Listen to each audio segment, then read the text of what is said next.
الحمد لله رب العالمين والصلاة والسلام على سيد المرسلين وخاتم النبيين سيدنا وحبيبنا محمد وعلى آله وصحبه أجمعين ومن تبعهم بإحسان إلى يوم الدين. با سلام و درود خدمت شما بینندگان عزیز، هر جا که هستید براتون اوقات خوبی را آرزو میکنم. و اما امروز هم باز در مورد خطاهای رایجی که در نماز اتفاق میافتد صحبت میکنیم. خیلی از ماها نماز میخونیم و میدونیم که نماز خیلی مهم هست و یکی از ارکان مهم اسلام نماز هست و در قرآن کریم آیات متعددی در مورد اهمیت نماز و ویژگی های نماز و جایگاه نماز، تأثیر اون صحبت کرده است. و اقیموا الصلاة و آتوا الزکاة، و در اوصاف متقین فرمود الذین یقیمون الصلاة، و در اوصاف اهل ایمان قد افلح المؤمنون الذین هم فی صلاتهم خاشعون. مؤمن کسی که در نمازش خشوع داشته باشه و در اینکه نماز واجب هست و رکنی از ارکان مهم اسلام هست شکی نیست و بر کسی هم پوشیده نیست، ولی مهم این است که درست نماز خونده بشه. و پیامبر اکرم علیه السلام فرمودند صلوا کما رأیتمونی اصلی، آنگونه نماز بخونید که من نماز میخونم. یعنی هر چگونه منو دیدید دارم نماز میخونم. ظاهر نماز خوندن پیامبر رو باید به ایشون اقتدا کنیم. چطوری وضو میگرفتن، چطوری نماز میخوندن، رکوعشون، قیامشون، قعودشون، آیاتی که میخوندن، همه اینها رو خوشبختانه در کتب حدیث نقل شده، روایت شده و همه اینها نگاشته شده و فقها به تفصیل در مورد نماز پیامبر اکرم علیه السلام صحبت کردند. چیزی پوشیده نیست و کسی اگر بخواهد که آنگونه نماز بخواند که پیامبر اکرم علیه السلام نماز میخوند، اگر هم 100% به اون نرسه ولی به نسبت بسیار زیادی میتونه این رو به دست بیاره و معلومات کسب کنه و طبق سنت پیامبر علیه السلام نمازش رو به جا بیاره. در حدیث رسول الله علیه السلام فرمودند که خیلی از شما نماز میخونید و در نماز خوندنتون بعضیا در نماز خوندنشون میبینید 10% نماز میخونن، نمازشون درسته، بعضیا 20%، بعضیا 30%، بعضیا 40-50، به این ترتیب هست. یعنی همه میبینیم نماز میخونه، خودشو خسته میکنه، زحمت میکشه، نماز میخونه، اما 80% نمازش اشتباهه و درست نمیخونه، یا خشوعشو نداره، یا خضوعشو نداره، یا ارکانو به جا نمیاره، یا سنت ها رو به جا نمیاره، یا واجبات رو ترک میکنه، مرتکب خلاف هایی میشه.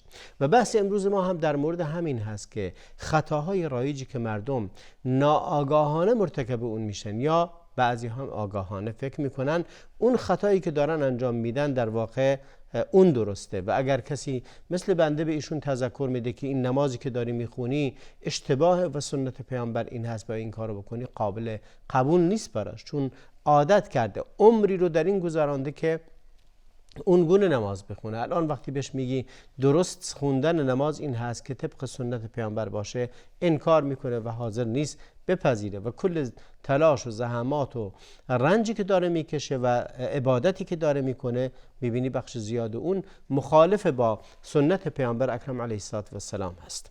که من اولین خطایی که بهش اشاره خواهم کرد خطای جهر به نیت هست. یعنی چی؟ یعنی اینکه کسی تلفظ کردن به نیت با صدای، مثلا بعضی میگن نویت ان اصلی 4 رکعات لله تعالی و این حرف رو میزنه. چه لزومی داره؟ شما که میدونی داری نماز میخونی. نیت همونطوری که اهل علم گفتند که النیت محلها القلب، نیت محل نیت قلب نه زبان. یعنی نیت رو باید در قلبت داشته باشی. نیت یعنی قصد. شما مگه میشه قصد رو به زبان بگی ولی در دل نباشه؟ و به خاطر همین از اسمش پیداست، از همون اسم نیت پیداست که تو نیت چه کاری رو داری. مثلا شما وقتی که میخواید کاری رو انجام بدی، وقتی نیت یک کاری رو میکنی به زبان میگید، یعنی اگه به زبان نگید درست نیست، در حالی که این بخش از نماز در زبان. ببینید نماز چند بخشه. یک بخش اون قلبیه، مثل نیت، مثل خشوع، مثل خضوع، مثل تقوا، اینا در قلبه. و یه بخش دیگه نماز بر زبانه، مثل گفتن تکبیر، مثل خوندن سوره فاتحه، خوندن آیات دیگه، گفتن اذکاری که در رکوع و در سجود و تکبیراتی که بین انتقال ارکان هست و همه اینها در زبانه. اما نیت در قلبه، خشوع در قلبه. خداوند فرمود قد افلح المؤمنون الذين هم فی صلاتهم خاشعون. در نمازشون خشوع دارن. این خشوع کجاست؟ در دل. و بخش دیگه از نماز فعله، به زبان نیست، به فعله. تو اگه به زبانم بگی قبول نیست. کدومه؟ اون بخشی که قیام، ایستادن، رکوع کردن، سجده کردن، تشهد، در نشستن برای تشهد، اینا فعله. سلام دادن به چپ و راست، به زبان سلام میدی اما سرتو به طرف چپ و به طرف راست، راست و چپ میگردونی. اینها افعال فیزیکی هستند. نمیشه به زبان بگی بشینی، به زبان بگی الان قیام، بعد سوره فاتحه رو بخونی، بعد بگی الان رکوع، بعد بگی الان سجود، بعد بگی الان نشستن. اینو که نمیشه به زبان گفت. پس هر کدوم از اینها یک بخشش مال قلبه، همونطوری که عرض کردم، یه بخش در زبانه، یه بخش هم در افعاله. نیت محلش قلبه. پیامبر اکرم علیه السلام فرمود انما الاعمال بالنیات و انما لكل امرئ ما نوى. همه اعمال انسان متکی بر نیته. اگر نیت انسان درست نبود عملش هم درست نیست. لكل امرئ ما نوى، برای هر کسی هست اون چیزی که نیت کرده. تو نیت کردی نماز رو برای خدا بخونی، نیت کردی نماز بخونی، نمازت هست. اگر نیت در دلت چیز دیگری باشه، چیز دیگری برات حساب میشه. کسی نیت داشته باشه به جای اینکه روزه بگیره، مثلا نیت کرده که رژیم بگیره، در نتیجه رژیم دیگه. اون نیت قلبی مهمه. حتی اگه به زبانم بگه، به زبان بگه که من نیت کردم روزه بگیرم، اما در دلش منظورش اینه که رژیم بگیره، خب زبان قبول نیست. نیت تو قلبه، اونی که دلت میگه مقبوله. به هر حال سنت این هست که انسان نیت رو به زبان نگه، بلکه نیت رو در دلش داشته باشه. یعنی وقتی که تو داری نماز میخونی تو دلت بدون نیت، قصد نماز چیه؟ ظهره، نماز ظهره. قصد نماز عصر، نماز عصر. قصد نماز مغرب، نماز مغربه. این یک خطا که بیشتر مردم دارن نمازشون، نیتشون رو به لفظ میگن، نیتشون رو به زبان میگن. و حتی بعضی از اهل علم گفتند که گفتن نیت به زبان بدعته. بعضی از اهل علم گفتند که گناه گفتن نیت به زبان، همونطوری که امام ابو حامد غزالی میگه. و موضوع دوم عدم طمأنینه هست در نماز. یعنی در نماز طرف طمأنینه نداره. طمأنینه چیه؟ طمأنینه یعنی این که انسان با آرامش نماز بخونه، عجله نخونه. یعنی در هر رکنی که قرار میگیره حق اون رکن رو ادا کنه، تمام اعضا و بدنش به آرامش و به سکون برسه.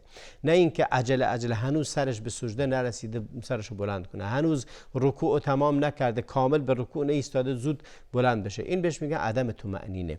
پس طمأنینه‌ای که از ارکان نماز هست که در رکوع و در سجود و در جلوس بین سجدتین و اینها همه باید این قرار بگیره و انسان در آنها به آرامش بره، یعنی بیسته، حق اون رکن رو ادا کنه، بعد انتقال پیدا کنه به رکن دیگه.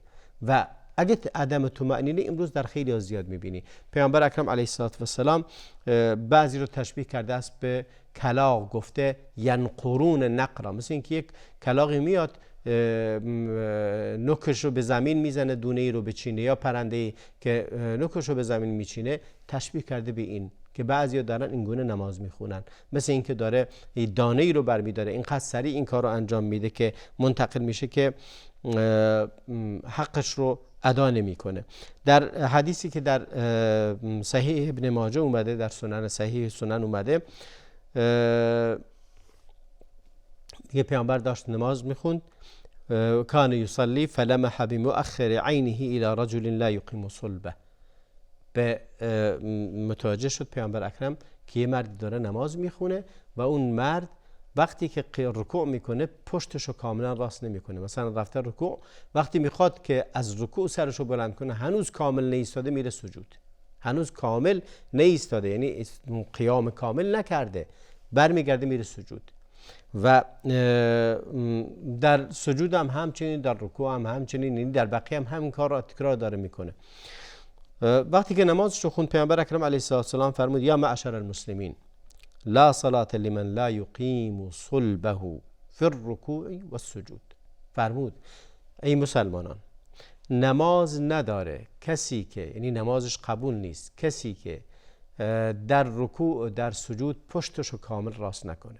یعنی وقتی که از رکوع بلند میشی باید کاملا بیستی، ایستادن کامل، بعد بری به سجده. از سجده اولی که سر بلند کردی باید بیستی کامل، بعد میری به سجده بعدی. یعنی نشستن کامل پشتت راست بشه، یعنی اقامه صلب کنی، پشت رو راست کنی.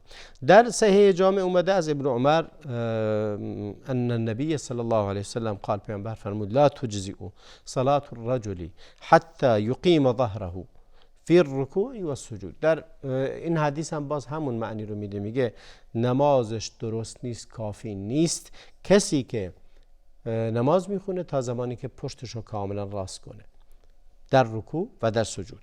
در احادیث متعددی دیگری اومده، باز در حدیث دیگری اومده ان الرجل لیصلی 60 سنه و ما یقبل له صلات. میگه بعضی هستن که 60 سال نماز میخونه ولی هیچ کدوم از نمازاش قبول نیست.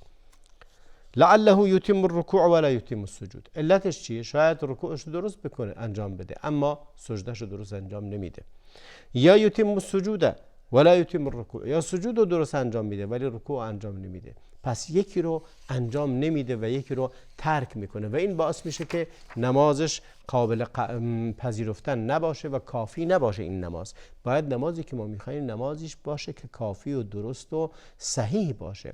پس یکی از خطاهایی که باعث میشه نماز انسان قبول نباشه عدم وجود طمأنینه هست. طمأنینه یعنی شما در اینجا قیام کردی داری نماز میخونی، الله اکبر میری رکوع، وقتی که در رکوع قرار میگیری باید رکوع تو تموم کنی. یعنی چی؟ یعنی کاملا همه اعضا، یعنی وقتی که میستی عضو اعضای بدن ثابت بیسته دیگه، نه هنوز در حرکتی، حرکت کردی به طرف رکوع، هنوز توقف نکردی برمیگردی به قیام، هنوز توقف نکردی یا پشت تو راست نکردی میری سجود، هنوز پشت تو راست نکردی بلند میشی.